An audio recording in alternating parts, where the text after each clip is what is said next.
ಪ್ರಕಟಣೆ ಗ್ರಂಥ 3ನೇ ಅಧ್ಯಾಯ 17 ವಚನವನ್ನ ನಾವು ಕಳೆದ ವಾರದಲ್ಲಿ ಧ್ಯಾನಿಸ್ತಾ ಬಂದೆವು. ಲವೋದಿಕೀಯ ಸಭೆಯನ್ನು ಕುರಿತು ನಾವು ಧ್ಯಾನಿಸ್ತಾ ಬಂದೆವು. ಲವೋದಿಕೀಯ ಸಭೆ ಎಂಬುದಾಗಿ ಹೇಳುವಾಗ ಇದು ಪ್ರಸಕ್ತ ಈ ಒಂದು ಕಾಲಘಟ್ಟದ ಒಂದು ಸಭೆ ಎಂಬುದಾಗಿ ಚರಿತ್ರಕಾರರ ಅಭಿಪ್ರಾಯ ಪಡುವಂತದ್ದನ್ನ ನಾವು ಕೇಳಿಸ್ಕೊಳ್ತಾ ಬಂದೆವು. ಕ್ರಿಸ್ತನನ್ನ ಅರಿಯಲಾಗದ ಕುರುಡುತನ ಎಂಬುದಾಗಿ ಮತ್ತು ಕಪಟತನವೆಂಬ ಕುರುಡುತನ ಎಂಬುದಾಗಿ ನಾವು ಧ್ಯಾನಿಸಿಕೊಂಡೆವು. ಮತ್ತು ಈ ದಿನ 2 ಪೇತ್ರ 1ನೇ ಅಧ್ಯಾಯ 5ರಿಂದ 9 ವಚನಗಳನ್ನ ಓದಿಕೊಳ್ಳೋಣ. ಅಲ್ಲಿ ಇನ್ನೊಂದು ರೀತಿಯ ಕುರುಡುತನವನ್ನ ನಾವು ನೋಡ್ತೇವೆ. 2 ಪೇತ್ರ 1ನೇ ಅಧ್ಯಾಯ 5ರಿಂದ 9 ವಚನಗಳು.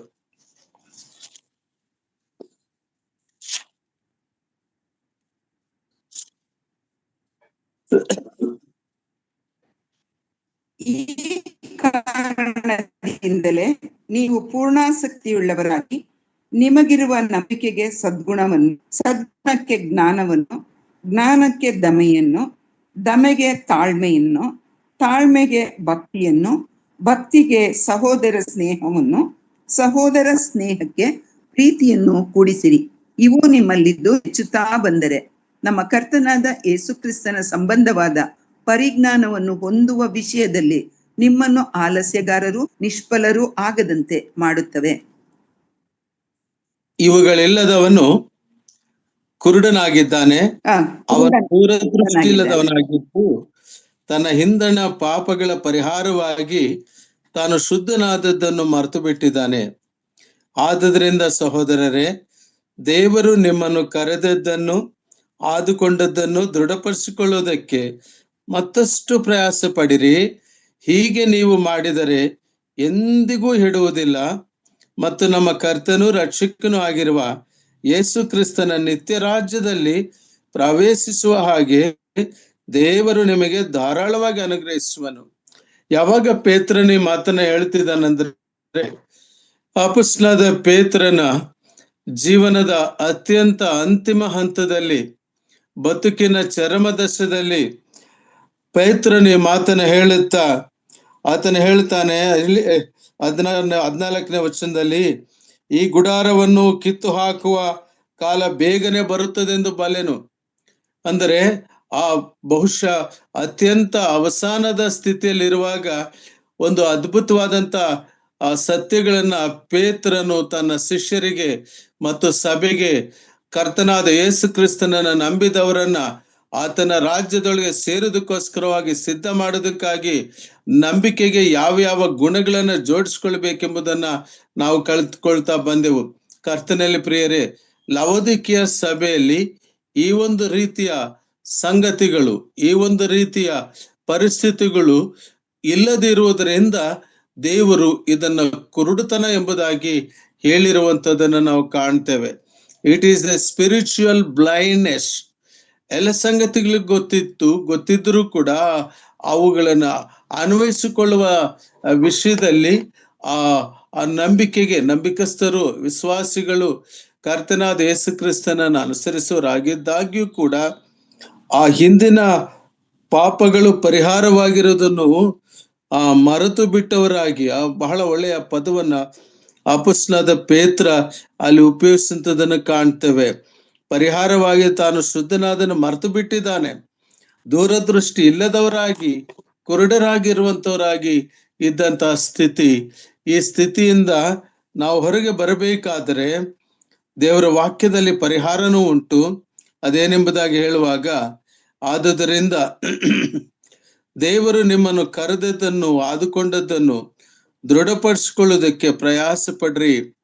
ಹೀಗೆ ನೀವು ಮಾಡಿದರೆ ಎಂದಿಗೂ ಹಿಡುವುದಿಲ್ಲ. ನಮ್ಮ ಪ್ರಯಾಸ ಏನಕ್ಕೆ ಅಂದ್ರೆ, to confirm the calling from God. ಪ್ರತಿಯೊಬ್ಬೊಬ್ಬರನ್ನು ದೇವರು ಆರಿಸಿಕೊಂಡಿದ್ದಾನೆ. ಆತನ ದೃಷ್ಟಿಯಲ್ಲಿ ನಾವೆಲ್ಲರೂ ಕೂಡ ಸಮಾನರು. ಆತನ ಆರಿಸಿಕೊಂಡಿರುವಂತ ಆರಿಸುವಿಕೆಗೆ, ಆ ಇಂಡಿವಿಜುವಲಿಸ್ಟಿಕ್ ಅಪ್ರೋಚ್ ಟು ಗಾಡ್, ಅದರ ಆ ಕಡೆಗೆ ದೃಷ್ಟಿಯನ್ನು ಸಾರಿಸಿ ನಾವು ಎಂದಿಗೂ ಕೂಡ ಸಮಾಧಾನದಿಂದ ಎಲ್ಲರೊಂದಿಗೆ ಸಮಾಧಾನ ಹೊಂದಿದವರಾಗಿರ್ಬೇಕೆಂಬುದಾಗಿ ರೋಮಾಪುರದವರು ಬರೀತ ಪೌಲನು ಹೇಳ್ತಾನೆ. ಅದು ಇಲ್ಲದೆ ಹೋದರೆ, ಸಹೋದರ ಪ್ರೇಮಿಗೆ, ಸಹೋದರ ಒಂದು ನಂಬಿಕೆಗೆ ಈ ಗುಣಗಳು ಇಲ್ಲದೆ ಹೋದರೆ ಆಸಕ್ತಿಯು ಕಳೆದು ಹೋಗ್ತದೆ. ಲವೋದಿಕೀಯ ಸಭೆಯ ಪರಿಸ್ಥಿತಿ ಅದೇ ಆಗಿತ್ತು ಪ್ರಿಯರೇ. ಅದಕ್ಕೆ ಯೇಸು ಸ್ವಾಮಿ ಒಂದು ಮಾತನ್ನ ಅಲ್ಲಿ ಹೇಳುವುದು ಕಾಣ್ತೇವೆ. 19ನೇ ವಚನ 3ನೇ ಅಧ್ಯಾಯ ಅಲ್ಲಿ, ನಾನು ಯಾರ್ಯಾರನ್ನು ಪ್ರೀತಿಸುತ್ತೇನೋ ಅವರನ್ನು ಗದರಿಸುತ್ತೇನೆ ಮತ್ತು ಶಿಕ್ಷಿಸುತ್ತೇನೆ, ಆದ್ರಿಂದ ನೀನು ಆಸಕ್ತನಾಗಿರು.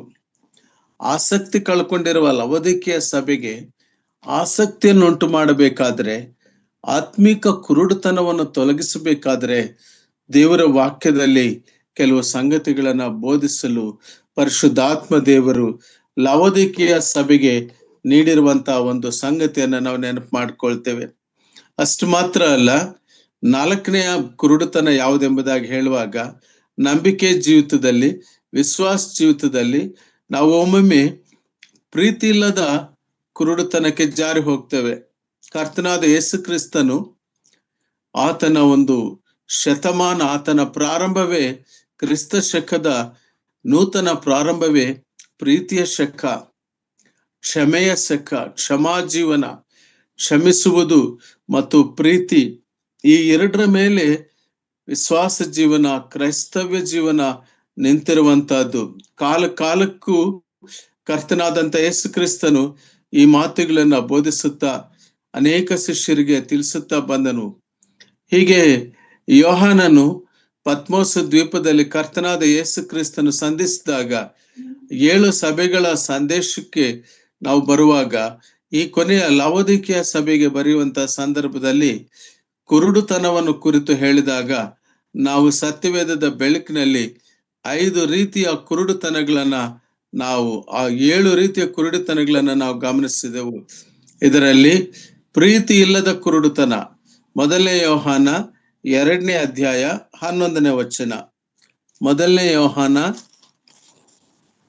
2ನೇ ಅಧ್ಯಾಯ 11ನೇ ವಚನ.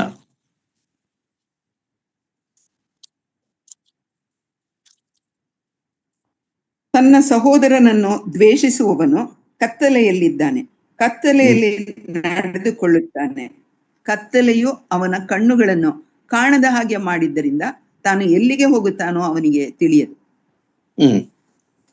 Thank you sister. ಹೌದು, ನಿಜ. ತನ್ನ ಸಹೋದರನನ್ನು ದ್ವೇಷಿಸುವವನು ಕತ್ತಲೆಯಲ್ಲೇ ಇದ್ದಾನೆ. ಆ ಮೇಲಿನ ಆ ವಚನ 9ನೇ ವಚನದಲ್ಲಿ ನೋಡಿದಾಗ, ಬೆಳಕಿನಲ್ಲಿದ್ದೇವೆಂದು ಹೇಳಿಕೊಂಡು ತನ್ನ ಸಹೋದರನನ್ನು ದ್ವೇಷಿಸುವನು ಈವರೆಗೂ ಕತ್ತಲೆಯಲ್ಲಿದ್ದಾನೆ. ಇಲ್ಲಿ ನಾವು ಅನ್ಕಂಡೀಷನಲ್ ಲವ್ ಅಂದ್ರೆ ಷರತ್ತು ಇಲ್ಲದ ದೈವಿಕ ಪ್ರೀತಿಯನ್ನ ಪ್ರಸ್ತಾಪ ಪಡಿಸುವಂತದ್ದು ನಾವು ಕಾಣ್ತೇವೆ. ಲೆಟ್ ವಾಟ್ ಮೇ ಹ್ಯಾಪನ್, ನಾವು ಕ್ರಿಸ್ತನ ಪ್ರೀತಿಯಿಂದ ಇಲ್ಲಿ ಗಮನಿಸ್ತೇವೆ. ದ್ವೇಷಿಸುವವನು ಈವರೆಗೂ ಕತ್ತಲೆಯಲ್ಲೇ ಇದ್ದಾನೆ, ತನ್ನ ಸಹೋದರನನ್ನು ಪ್ರೀತಿಸುವವನು ಬೆಳಕಿನಲ್ಲಿ ನೆಲೆಗೊಂಡಿದ್ದಾನೆ ಮತ್ತು ಅವನಲ್ಲಿ ವಿಘ್ನವಾದದ್ದು ಏನೂ ಇಲ್ಲ. ತನ್ನ ಸಹೋದರನ ದ್ವೇಷಿಸುವವನು ಕತ್ತಲೆಯಲ್ಲಿದ್ದಾನೆ ಎಂಬುದನ್ನ ನಾವು ಕಾಣ್ತೇವೆ ಪ್ರಿಯರೇ. ಹೀಗೆ ಜೀವನ ಸರಿ ಇಲ್ಲದಂತಹ ಮತ್ತು ಪ್ರೀತಿ ಇಲ್ಲದಂತಹ ಕುರುಡುತನವನ್ನ ನಾವು ಕಾಣ್ತೇವೆ. ಕೇಳಿಸ್ತಾ ಇದೆಯಾ ಬ್ರದರ್? ಕೇಳಿಸುತ್ತಾ? ಸರ್ ಕೇಳಿಸುತ್ತೆ ಸರ್, ಮಾತಾಡಿ. Okay, thank you brother, thank you. ಮತ್ತೊಂದು ವಿಚಿತ್ರವಾದ ಕುರುಡುತನ ನಾವು ಸತ್ಯವೇದದಲ್ಲಿ ಕಾಣ್ತೇವೆ. ಅದೇನೆಂಬುದಾಗಿ ಹೇಳುವಾಗ, ಕುರುಡುತನವನ್ನು ಗುರುತಿಸಿದ ಕುರುಡ. ಸಾಮಾನ್ಯವಾಗಿ ಅವನಿಗೇನು ಕಾಣಲ್ಲ ಅಂತ ಗೊತ್ತಾಗ್ತದೆ. ಆದರೆ ಲವೋದಿಕೀಯ ಸಭೆಯ ಕಾಲಘಟ್ಟದಲ್ಲಿರುವಂತಹ ಕುರುಡುತನವನ್ನು ಹೇಳುವಾಗ, ಕುರುಡುತನಕ್ಕೆ ಕುರುಡುತನವೆಂಬುದೇ ಗೊತ್ತಿಲ್ಲದ ಕುರುಡುತನ ಅಂತ ಸತ್ಯವೇದ ಈ ಮಾತುಗಳನ್ನು ವಾಕ್ಯದ ಬೆಳಕಿನಲ್ಲೇನೆ ನಾವು ಈ ಸಂಗತಿಗಳು ನೋಡ್ತೇವೆ. Beyond the word of god ನಾವೇನು ಕಾಲ್ಕವಾಗಿ ಅಥವಾ ಕಟ್ಟುಕತೆಯಾಗಿ ನೋಡ್ಲಿಕ್ಕೆ ಹೋಗುವುದಿಲ್ಲ. ವೇದ ಭಾಗದಲ್ಲಿನೇ, ಸತ್ಯವೇದದಲ್ಲಿನೇ ಇರುವಂತಹದನ್ನ ನಾವು ಹಿಂತಿರುಗಿ ನೋಡಿ ಪತ್ರಿಕೆಗಳಲ್ಲಿಯೂ ಮತ್ತು ಹೊಸ ಒಡಂಬಡಿಕೆಯಲ್ಲಿಯೂ ಹಳೆ ಒಡಂಬಡಿಕೆಯಲ್ಲಿ ಇರುವಂತಹ ಸಂಗತಿಗಳನ್ನ ಮೇಳೈಸಿಕೊಂಡು ಒಂದಕ್ಕೊಂದು ಹೋಲಿಕೆ ಮಾಡಿಕೊಂಡು, ಒಂದಕ್ಕೊಂದು ಜೋಡಣೆ ಮಾಡಿಕೊಂಡು ಒಂದು ಸತ್ಯ ಸಂಗತಿಯನ್ನ, ಒಂದು ಸತ್ಯದ ಏನು ಮಾರ್ಗದ ಒಂದು ಸತ್ಯಕ್ಕೆ ನಾವು ಸಾಗಬೇಕಾಗಿರೋ ಅವಶ್ಯಕತೆ ಇರೋದ್ರಿಂದ ಒಂದು ಘಟನೆಯನ್ನು ನಾವು ಕಾಣ್ತೇವೆ. ಯೋಹಾನ್ ಸುವಾರ್ತೆ 9ನೇ ಅಧ್ಯಾಯ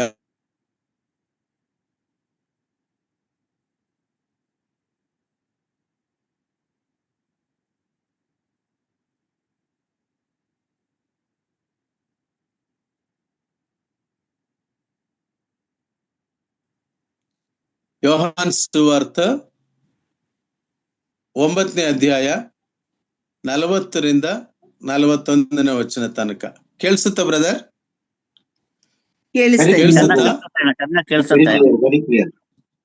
ಇದನ್ನು ಆತನ ಸಂಗಡ ಇದ್ದ ಪರಿಸಯರು ಕೇಳಿ, ನಾವು ಕುರುಡರೇನೋ ಎಂದು ಕೇಳಿದಾಗ ಯೇಸು ಅವರಿಗೆ, ನೀವು ಕುರುಡರಾಗಿದ್ದರೆ ನಿಮಗೆ ಪಾಪವು ಇರುತ್ತಿರಲಿಲ್ಲ. ನಮಗೆ ಕಣ್ಣು ಕಾಣುತ್ತವೆ ಅನ್ನುತ್ತೀರಾದ್ದರಿಂದ ನಿಮ್ಮ ಪಾಪವು ಉಳಿದದೆ. Thank you sister. ಅಲ್ಲಿ ಕರ್ತನಾದ ಯೇಸು ಕ್ರಿಸ್ತನನ್ನು ತಪ್ಪು ಹುಡುಕೋಸ್ಕರವಾಗಿ ಪರಿಸಾಯರು, ಸದ್ದುಕಾಯರು, ಯಹೂದ್ಯರು ಸತತ ಪ್ರಯತ್ನ ಮಾಡುವಂತವರಾಗಿ ಒಬ್ಬ ಹುಟ್ಟು ಕುರುಡನ ಸಂಗಡ ದೇವರು ಮಾತಾಡಿನೆಂದು ನಾವು ಬಲ್ಲೆವು, ಆದರೆ ಇವನು ಎಲ್ಲಿಯವನೋ ಅರಿಯೋ ಎಂದು ಅಂದರು. ಅದಕ್ಕೆ ಆ ಮನುಷ್ಯನು 30ನೇ ವಚನ ಓದ್ತಾ ಇದ್ದೇನೆ. ಆತನು ನನಗೆ ಕಣ್ಣು ಕೊಟ್ಟರು ಆತನು ಎಲ್ಲಿಯವನೋ ನಿಮಗೆ ಗೊತ್ತಿಲ್ಲದಿರುವುದು ಆಶ್ಚರ್ಯವಲ್ಲವೇ? ಮೇಲಿನ ವಚನಗಳಲ್ಲಿ ಕರ್ತನಾದ ಯೇಸು ಕ್ರಿಸ್ತನನ್ನು ಭಕ್ತಿಹೀನನು ಎಂಬುದಾಗಿ ಪ್ರತಿಬಿಂಬಿಸುವ ಪ್ರಯತ್ನ ಮಾಡುವಾಗ ಕಣ್ಣು ಹೊಂದಿದಂತ ಕುರುಡನು ಪ್ರತ್ಯುತ್ತರವನ್ನು ಕೊಡುತ್ತಾ, ಆಗ ಕರ್ತನಾದ ಯೇಸು ಕ್ರಿಸ್ತನನ್ನ ಕುರಿತು ಒಳ್ಳೆಯ ವಿಷಯವನ್ನು ಆ ಹುಟ್ಟು ಕುರುಡನು ಹೇಳ್ತಾನೆ. ಭಕ್ತಿಹೀನರ ಪ್ರಾರ್ಥನೆಯನ್ನು ದೇವರು ಕೇಳುವುದಿಲ್ಲ, ಆದರೆ ಯಾವನು ಭಕ್ತನಾಗಿದ್ದು ಆತನ ಚಿತ್ತದಂತೆ ನಡೆಯುತ್ತಾನೋ ಅವನು ಪ್ರಾರ್ಥನೆ ಕೇಳುತ್ತಾನೆಂದು ಬಲ್ಲೆವು ಅಂತ ಆ ಹುಟ್ಟು ಕುರುಡನ ಆನ್ಸರ್ಗೆ ಅವರ ಬಳಿಯಲ್ಲಿ ಪ್ರತ್ಯುತ್ತರವೇ ಇಲ್ಲದೆ, ನೀನು ನಮಗೆ ಉಪದೇಶ ಮಾಡುತ್ತೀಯೋ ಎಂದು ಅವರು ಹೊರಟು ಹೋದರು. ಪ್ರಿಯರೇ, ಈ ರೀತಿಯಾಗಿರುವಂತ ಒಂದು ರೀತಿಯ ಉದ್ದಟತನದ ಆ ಜನರ ಆ ಒಂದು ಪ್ರತಿಕ್ರಿಯೆಗಳನ್ನ ನಾವಿಲ್ಲಿ ಕಾಣುವಾಗ ಯೇಸು ಸ್ವಾಮಿ ಅವರಿಗೆ ನೇರವಾಗಿ ಹೇಳ್ತಾನೆ, ನಿಮಗೆ ಕಣ್ಣು ಕಾಣುತ್ತವೆಂಬುದಾಗಿ ನೀವು ಹೇಳ್ತಿರೋದ್ರಿಂದ, ನೀವು ಕುರುಡರಾಗಿದ್ದರೆ ನಿಮಗೆ ಪಾಪವು ಇರ್ತಿರಲಿಲ್ಲ. ನಮಗೆ ಕಣ್ಣು ಕಾಣುತ್ತವೆ ಅನ್ನುತ್ತಿದ್ದರಿಂದ ನಿಮ್ಮ ಪಾಪವು ಉಳಿದಿದೆ. ಆ ಕಣ್ಣು ಅವರಿಗೆ ಕಾಣುವುದಿಲ್ಲ, ಆದರೂ ಕಣ್ಣು ಕಾಣದಿಲ್ಲ ಅನ್ನೋದನ್ನು ಗೊತ್ತಿಲ್ಲದಿರುವಂತ ಆ ಕುರುಡುತನದಲ್ಲಿ ಇರ್ತಕ್ಕಂಥ ಜನರನ್ನ ಕಾಣುವಂತ ಸಂಗತಿಯನ್ನು ಕಾಣ್ತೇವೆ. ಹೀಗೆ ಕರ್ತನಲ್ಲಿ ಪ್ರಿಯರೇ, ಆತ್ಮಿಕ ಕುರುಡುತನ ಇರುವಂತಹ ಲವೋದಿಕೀಯ ಸಭೆಗೆ ದೇವರು ತನ್ನ ಸಂದೇಶವನ್ನ ನೀಡುವಂತವನಾಗಿದ್ದ